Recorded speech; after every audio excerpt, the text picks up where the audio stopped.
You've had cases where we had LPG, our cooking gas, as is better known, exploding, killing people. So we are coming from a regime that we want to address issues of safety. And that issue of safety, through this regulation, is being put squarely on the people called brand owners, in this case, the oil marketing companies. Now, if you buy a gas container, through these regulations, it's actually not yours. You're only leasing. The real owner of the container is called a brand owner whose name is on the container.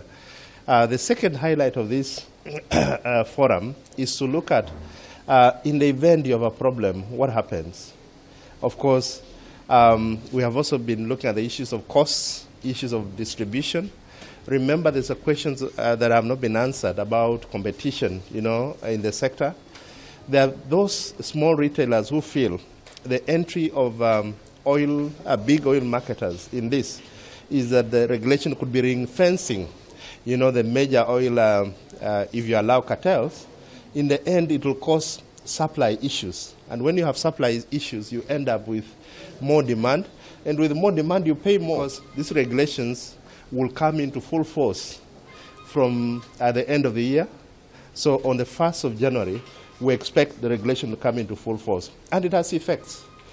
We have also issues to do with dominant players who are abusing this. We have cases where we have people who are manufacturing containers.